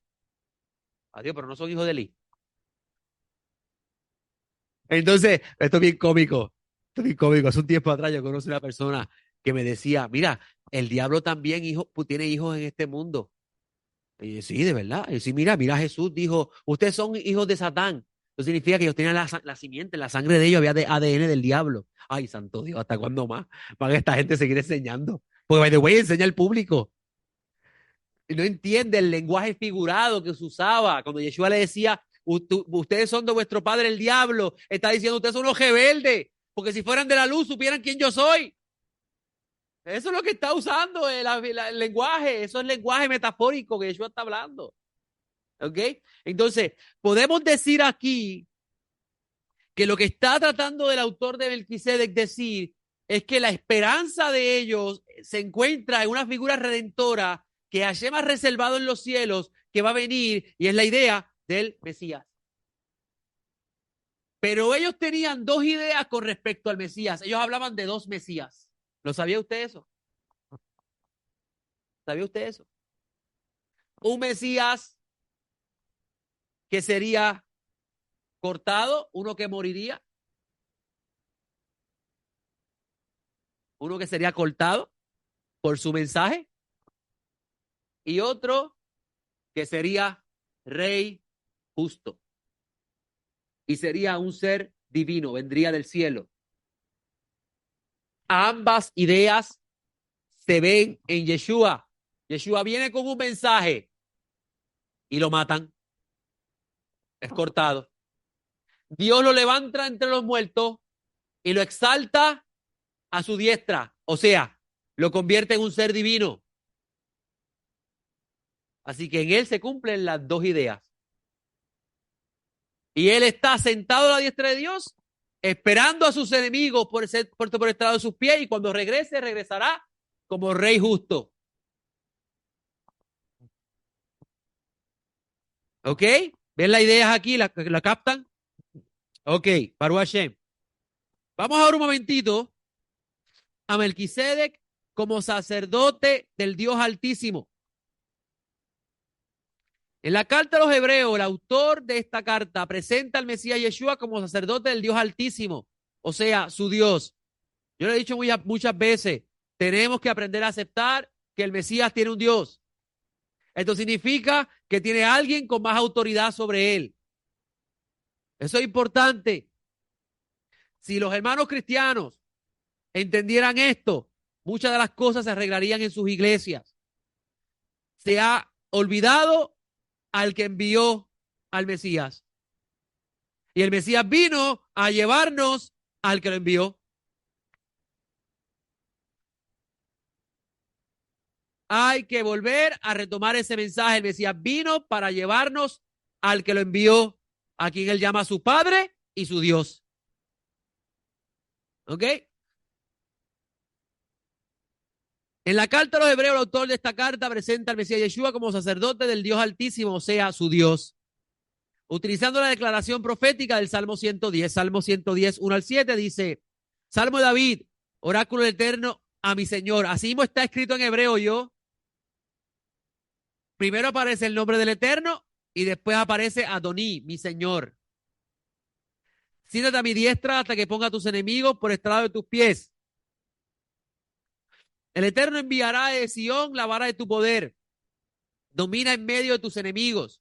En el día de tu poder, tu pueblo se ofrecerá voluntariamente en la hermosura de la santidad. Desde el vientre de la aurora tienes el rocío de tu juventud. Juró el Eterno y no se retractará. Tú eres sacerdote para siempre, según el orden de Melquisedec. Esa cita, exactamente. Adonai está a tu diestra. Quebranta a los reyes en el día de su ira. Juzga entre las naciones. Las llenará de cadáveres. Quebrantará las cabezas sobre un inmenso territorio. Beberá del torrente en el camino, por lo cual levantará la cabeza. Pero dijo, y voy a decirlo el nombre porque es que la maldad hay que señalarla. Pero dijo el hijo de Font que el evangelio y el mensaje de Cristo es un mensaje de amor. Y ahí dice que el que se sienta a la diestra de Dios esperando que su enemigo sea puesto por estar en tus pies, Hashem le dice, destruye a los enemigos, písale las cabezas, haz los pedazos.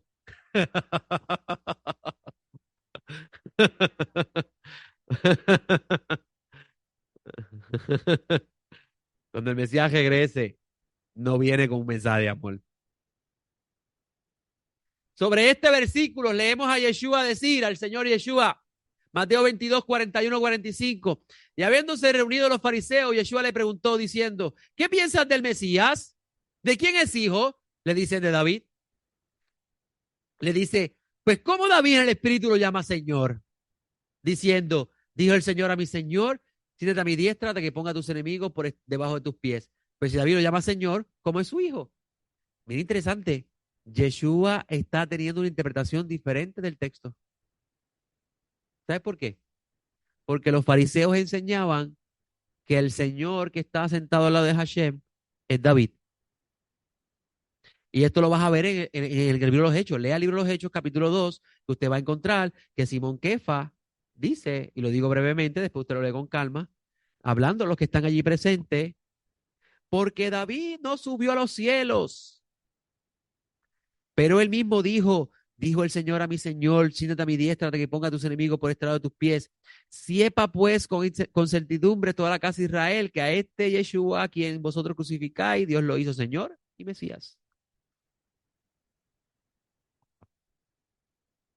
Interesante, ¿no? Así que había un grupo de personas allí, y por eso que se trae la cita de Mateo, porque los fariseos creían que el segundo Señor se refería a David. Y tú lo puedes leer y es cierto, parece, pero David sigue muerto. David tiene su tumba todavía. El único que ha sido resucitado entre los muertos es Yeshua. ¿Ok? Este texto del Salmo 110 también lo usa Pedro en su discurso a los presentes en el día de Pentecostés, que es Shavuot, donde Pedro presenta al Señor, el Señor este texto del Salmo 110 como una referencia a David, la comprensión general que se tenía del texto dentro de los círculos de dominio fariseo en la sinagoga del primer siglo. Ahora, es en este texto del Salmo 110 donde la segunda figura llamada por David, mi Señor, a quien se le otorga el oficio sacerdotal perpetuo como el que tenía Melquisedec. ¿Qué significa ser sacerdote para siempre según el orden de Melquisedec? Cabe señalar que el autor de la carta utiliza la referencia bíblica del Salmo como fuente para validar a Yeshua como mediador, la función que hacía el sacerdote de la casta de Aarón, entre Dios y los humanos. Analicemos la carta de Hebreos 7, 1 al 3 dice, porque este Melquisedec, rey de Salem, sacerdote del Dios Altísimo, el cual salió al encuentro de Abraham cuando regresaba a la derrota de los reyes y lo bendijo, el cual Abraham dio el diezmo de todas las cosas, primero se interpreta rey de justicia, luego rey de Salem, es decir, rey de paz, sin padre, sin madre, sin genealogía, que no tiene principio de día ni fin de vida, sino hecho semejante al Hijo de Dios, permanece sacerdote para siempre. En esta cita de Hebreos, su autor le está diciendo a sus hermanos judíos que no solo Dios ha nombrado a Yeshua como su hijo, que significa adopción divina, es un término muy importante que usted debe conocer, que tiene su origen en Samuel, 2 Samuel 7. Dios le dice a David, un hijo tuyo será llamado mi hijo. Y eso mismo también lo usa Lucas. Lucas dice, él será llamado hijo del Altísimo. ¿Ok? Eh, sino que también se le ha designado el oficio de sacerdote, mediador, semejante a Melquisedec, quien fue rey y sacerdote del Dios Altísimo, que es el Eterno. El autor del texto, a diferencia del rollo 11Q13, no ve a Melquisedec como una figura cuasi divina, sino que ve en su oficio una alusión, remés, al oficio que ejerce Yeshua como mediador del nuevo pacto. ¿Ves? Por eso le trae el texto de Melquisedec del libro de los reyes mal muertos, para que usted vea las interpretaciones que existían. A diferencia del sacerdote de Aarón, que estaba a independencia del linaje, o sea, tú eras sacerdote del templo si eras hijo de Aarón, si no, no eras. El oficio del Mesías no es por linaje, sino por la palabra de la promesa que Dios le da a David o al Señor de David. El autor del rollo 11Q13 ve a Melquisedec como una figura divina de carácter escatológico, vinculando su título como rey justo a la realidad social y política que estaban viviendo. Esto no significa necesariamente que él creyese que Melquisedec es un ser divino en sí. Más bien podríamos decir que él tiene en cuenta la idea de los dos mesías que este grupo tenía, siendo este rey justo una figura mesiánica trascendental. Ahí claramente tenemos una evidencia que habían judíos que creían que el Mesías venía del cielo, trascendental, que viene del cielo, cuya existencia estaba presente desde los días de antigüedad, una cita de Miqueas capítulo 5. O sea, podemos decir que el rollo 11Q13 es una obra exegética producto de la necesidad de urgencia escatológica que este grupo sectario tenía. Ahora, teniendo en cuenta que los nazarenos proclaman a Yeshua como la encarnación de esta figura escatológica, muy bien esto pudo estar en la mente de Juan cuando nos narra al Mesías decir en Juan 10:34, respondió Yeshua, no está escrito en vuestra ley, yo dije dioses sois. Si llamó dioses a aquellos a quienes llegó la palabra de Dios y la figura y la escritura no puede ser quebrantada, al que el Padre santificó y envió al mundo, vosotros decís blasfema porque dije soy hijo de Dios. Pero según Juan, ¿para qué vino el Mesías al mundo? ¿Cómo el Rey justo traerá consigo, lo presenta como el Rey justo que traerá consigo el día del Señor? ¿O como el mensajero de Dios que será cortado?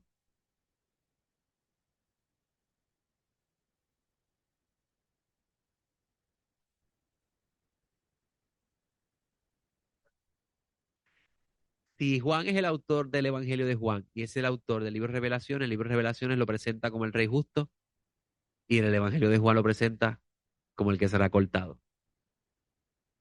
Y le voy a decir dos claves. Vamos a Juan capítulo 1. Yo bendigo a Hashem por darme la oportunidad de entender estas cosas. Vamos al capítulo 1 de Juan.